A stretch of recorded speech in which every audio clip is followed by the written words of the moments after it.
Okay, hi everybody. Well, welcome. This is the first series that Phil Stockbridge and myself are going to launch in response to the Corona crisis, because amongst everything with what's going on, one of the important things to focus on here is people and welfare. So, Phil, being an expert in remote learning and virtual learning, I thought to myself that he feels a lot to share here with his skills and training that I've undergone over the number of years. So, just to give you a background before I introduce you, Phil, you've been providing guidance and expertise to the global organizations for over 20 years regarding remote working, virtual teams, and people and culture. And you've helped people navigate through these type of challenges, including the volcanic ash, 9/11, global restrictions with companies. So, Phil, firstly, welcome and thank you for joining the show. Well, thanks, Sean. Thanks for the opportunity to speak to you and to spend a few minutes sharing some of our insights with the wider public. Great. Now, Phil, like as I mentioned, I first did some training regarding remote learning and virtual learning when I was working for a bank called Nordea here in the Nordics, and this was probably going back 10 years ago. So. And there, we had no crisis, but with us having different offices around the Nordics, we needed to have remote learning and virtual training, which you provided us. But referring to the volcanic ash and 9/11, why is the Corona crisis so different in terms of working from home and remote learning and virtual learning? What's the context of making it so challenging for both managers and employees and everybody else around it? Yeah, well, I think that we've just got to put this into context. If we look around the world today, about 1/3 of the world's population are in some form of lockdown. I mean, this is completely and utterly unprecedented in our lifetime. So whilst the likes of yourself and many managers that I've had the pleasure of training over the last 20 years have had the experience of working from home, there are many, many hundreds of thousands of people for whom working at home is completely new experience. So it's a combination of not only are there an awful lot of managers working with teams that have never worked remotely before, but a lot of individuals who are completely new to the experience of working from home. Yeah, so speaking of, new work from home, again, coming back to my training. So we did a series of workshops with our teams and with yourselves over a number of weeks, preparing to and getting better at working from home. But the virus circumstances have put a lot of people, 1 week they're working from home with their colleagues in the office, and then like a lot of the companies here in the Nordics, the following week they've been locked down and told to go home, to turn on your computer and in isolation. And here we are, please start working from home. How difficult is it, or how easy can it be to work from home if you haven't had the training, the skills, or the coaching from yourself or others in terms of remote working and virtual learning? I don't think we should underestimate this in the slightest, Sean. Even for experienced remote workers like yourselves, typically your remote management experience would be working in an office with a team of people working in another office, you with your office infrastructure, them with their office infrastructure. Now, even for people who are quite familiar with working from home, this is now a completely new situation. And if you think about it now, people with no notice whatsoever are now finding themselves in their home environment and having to get things done, often with another working partner in the house, and very often with their children who have also been told to stay away from school, working there as well. Yeah, well, speaking of which, luckily, for me that, well, I wouldn't say lucky, but in Sweden, our children are at school, and but unlike most countries, people have their children at home. What's the first thing that people should start with in creating an environment at home to create some, a working environment that, you have your kids running around or watching TV, you need to have to do some work. How do you start that, and how do you get things to work from the beginning? Yeah, well, of course, the fundamental challenge for most people now in this situation is that their home is not a place that is associated with work. So for them and for their children and for their spouse, when they are at home, it is nearly always has been historically associated with a non-work environment. And that's the first thing that has to change. Yeah. So anything that a person can do to create a space, a physical space that they can say to their loved ones and their children, look, this is mummy's working space, this is daddy's working space, is a great start. Whether that's the end of the kitchen table, whether that's at the end of the dining table, or whether it's a spare room that people have the luxury of, that physical space is a critical first step in this process to define when daddy and mummy are sitting there, they're at work, and that's great for them. It's also great for the family as well, understanding this is the working space. Yep. So okay. So if I'm at work, sorry, at home, and I've set up my environment, I'm ready to go. Then how should I set up my relationship with my manager? So interestingly enough, I was reading the paper this morning over breakfast, and I came across an article which talked about managers or companies buying this spyware off the shelf about spying on the employees. So first of all, I think, I don't want to have a big brother camera in my house looking at my how often I'm running or working from home and checking emails. So how can I create a good working relationship with my manager so it actually works for him or him and her and myself? Yeah, well, I think one of the things that this is going to expose in every organization is how we measure performance. And there has this historically been in many organizations this assumption that if I'm putting hours into the office, then I'm working. And this is going to challenge that completely, because ultimately we pay people for their outputs and not for their inputs.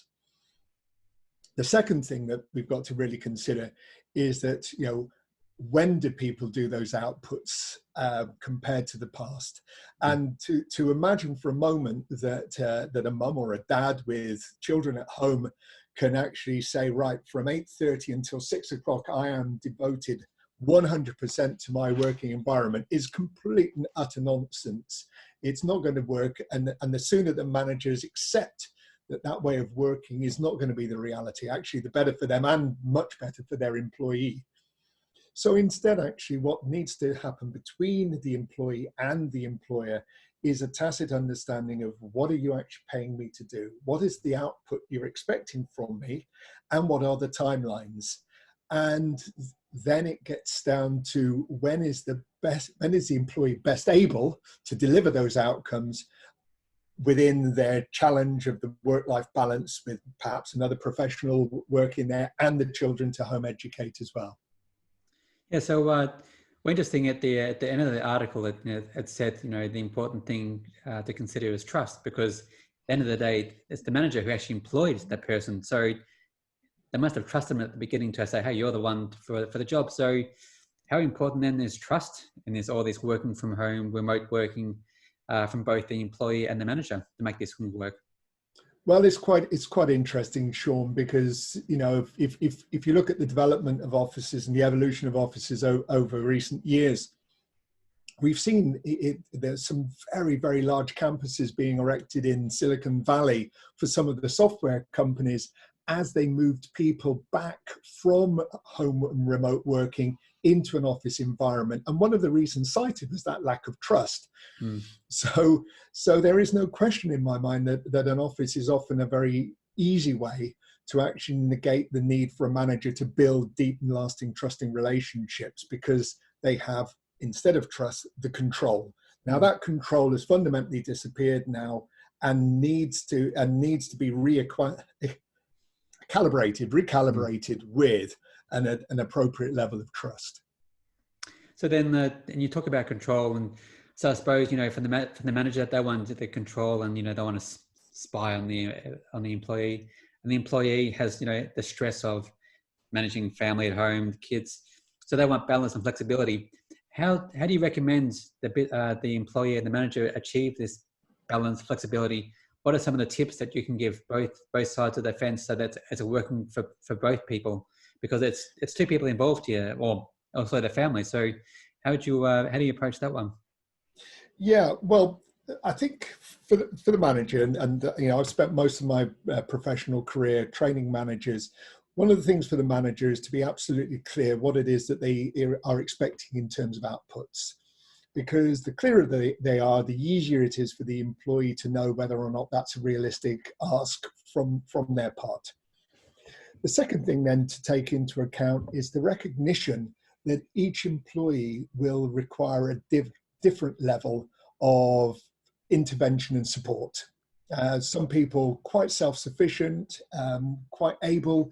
Maybe they don't have the same family challenges to just knuckle down and get on with, you know, almost a normal working hours, but from a home environment. But by far the majority of people that they're going to be managing will be juggling these multiple needs we discussed earlier. So why not ask? Why not figure out, you know, so what's, you know, what the challenge you got back home? So Sean, you know, so Sean, you know, tell us, are your children at home or are they still at school? Is your wife working? Is she not working? Unless I know these kind of things, how can I possibly set up an expectation on the way that we work together without understanding and empathizing on your situation there? Yeah. Well, speaking of empathy, I suppose then on the topic of distractions, what do you recommend in terms of, you know, if I'm working, say, you know, in the afternoon and I go, oh shit, my son's here, like, you know, push him away and get angry with him. Is that the right approach in terms of, you know, having this perfect environment between, you know, my boss can never see my children and we should be focused, or, you know, can we be relaxed in terms of, you know, is it okay that if my son's sitting next to me reading a book and I'm having a chat with my manager, you know, well, obviously a serious chat, but, you know, the boundaries of, you know, as you say, the office and home, how do you recommend that you make things work for these distractions that you don't feel embarrassed and becomes part of this, I suppose, working relationship? How do you approach that one? I see this as a tremendous opportunity for managers to get to know their employees a lot better. You talked about trust earlier, and you know we've in some cultures we've had this massive wall between our professional, our private lives, and we just have to accept that that wall is coming down with these incredibly different circumstances that we're now facing. I think again, senior leaders can role model this behaviour, and I was delighted last week when a very senior leader in an organisation that I work with, you know, basically gave permission to all of her team to say, look, my children are going to be around me when I'm working at home. Yours can be too. That's the expectation. Yeah. So I think the manager has a large part to play in that, in terms of the behaviours that they share and role model in that situation. Well, it make a big difference that, you know, particularly when, you know, some people have been working from home for a few weeks now, and I know from myself, my wife, we've only been home for a couple of weeks, and already we're like getting what do you call it? Not stage fright, but getting trapped in. We're like, oh, I'm over this. So, and we haven't even got our kids at home yet. But for those who have the kids at home, for a lot of countries, you know, you want that freedom and flexibility to make things work, because otherwise your kids are going to be agitated and say, oh, Pappy, you're always on the phone all the time, and you're getting annoyed with the kids. How you always interrupt me. So, you know, the stress and the tension between everybody within the house is not going to work, including the manager of the company. No, it's not. So I was smiling when you were mentioning that. I thought you were going to say you were suffering from Stockholm syndrome there, you see. Well, almost, but I am actually, because today it's the almost the 1st of April and we've had snow this morning. So I looked at my sons this morning and I said the shit, because that's the only word I could describe snow in spring. Like I said, we should be warming up, not getting colder. But so I have got a bit of Stockholm syndrome. But yeah. Back to the stress. So back to the stress.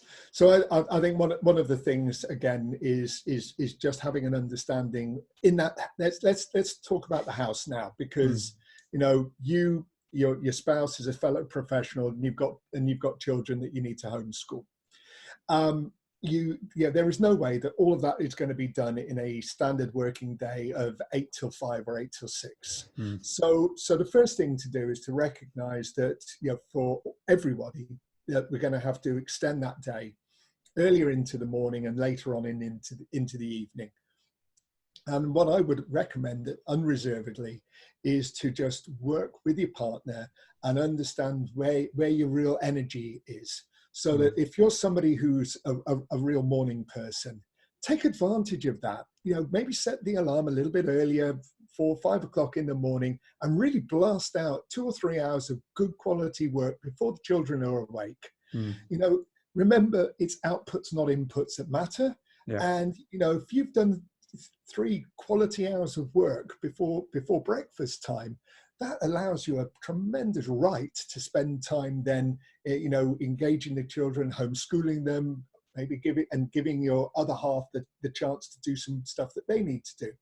Yeah. You may then have conference calls later on in the day that necessitate you being in the working environment at a certain time. That's absolutely fine. Work around that. And then don't be afraid later on into the evening, if one of you gets your energy at that time, to just accept that, respect that, and let that work take place there. I think the key point here, Shaun, and it's great that you ask, is recognizing that the day needs to be extended and work with your energy. Yeah. Yeah, that would definitely help in a lot of ways, because I know my wife was complaining last week in terms of, you know, I'm getting emails every 5 minutes. And I said to her, you don't have to answer your emails every minute just because it's coming in. And I think that's a really important point in terms of, you know, finding this balance, flexibility in terms of, gee, if I haven't sent an email for 2 hours, but I punched out 2 hours, you know, of work earlier on, a report, like shifting the balance of, as you say, the output, as opposed to the manager's checking, has Shaun replied to an email, you know, every 5 minutes to show that is he logged on, is he hitting his keyboard, which is the stress. And let's pick that up on one of our subsequent blogs, because this whole point about using taming the technology, I think it's something that we could really work with. Yeah, definitely. That's something which, as I say, I sometimes feel compelled that, you know, if people are emailing you or messaging you, you feel you have to respond, and as opposed to, you have other things to do throughout the day, which requires you to have 1 or 2 hours full attention to write a report or do some analysis. So I'd like to go into that in detail in a next one of the next podcasts. But speaking of which, I'm just going to have a quick break, because it's a virtual coffee time too. And you're absolutely right, and I'm struggling to find mine, but I do have something with me which is a little tool for maybe some of the managers that are listening onto our call here. You see, I think this whole piece about trust is a good point you mentioned. And, you know, sometimes managers that I've worked with over the years, they want to be superheroes. They want to be flying around through crises. And what I'm going to suggest, Shaun, is they shouldn't be buying things like this. You know what I'm talking about? Or t-shirts. No, this is actually, they are boxer shorts. You were quite right when you saw them. We call them the Superman shorts. Yeah. And, you know, managers need to realize they can't be superheroes in this day and age. They'll have to use trust. They'll have to use empathy. Yep. And they'll have to use a recognition that it's outputs, not inputs, that really matter now. Time to put away those boxer shorts. Which is good. And then, well, I suppose, and they say letting the hair down, which I say I'll let my hair down for just a few moments, because, as I say, I think you talk about, you know, not taking yourself too seriously, and I think you talk about, you know, making things work and having a bit of humor. Some of our colleagues have started to have these virtual coffees and virtual breaks to have a bit of fun and have, you know, to break up the day. So how important is it for people to have some fun and break up the day with these, whether it be a Zoom coffee or a virtual coffee? What's a technique that could work so people don't feel isolated at home and working by themselves, or hitting a keyboard like, oh, I hate working by myself? How do you break up this monotony? I mean, it's great. I was delighted this weekend. I was reading an article by the CEO of Pearson.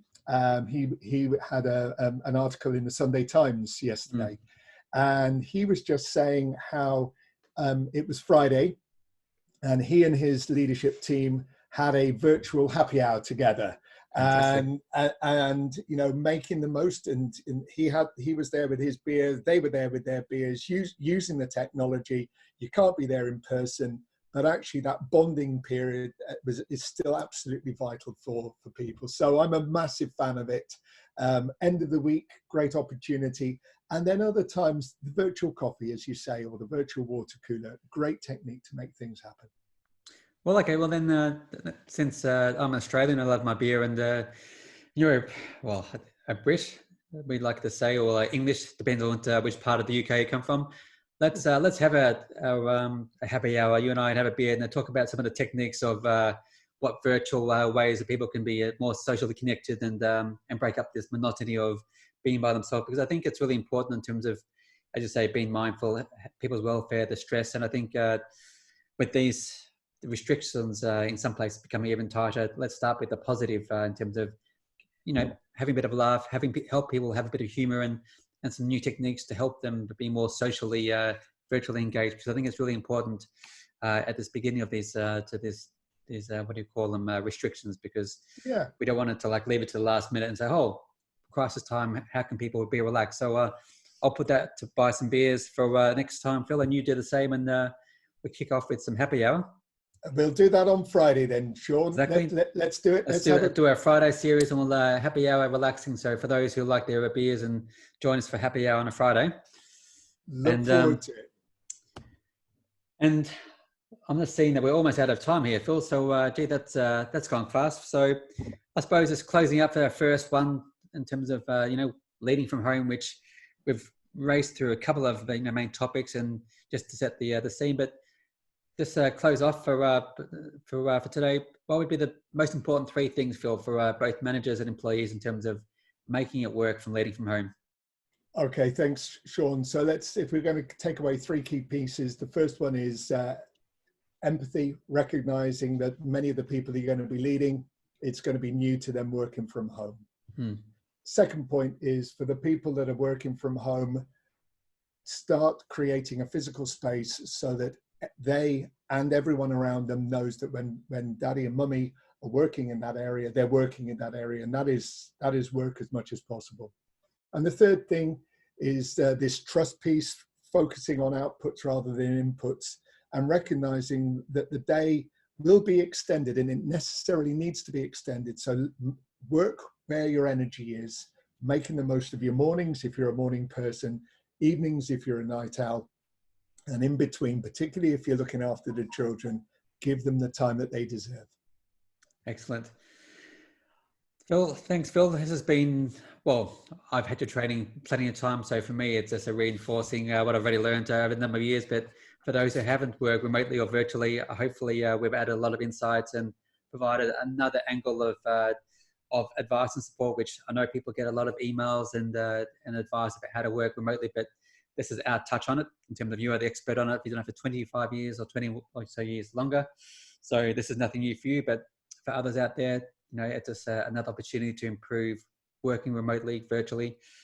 And looking at your background there, Phil, are you in quarantine over there? Are you working remotely as well over there? You're got a blue sky and sunny. It's not quite the UK, is it?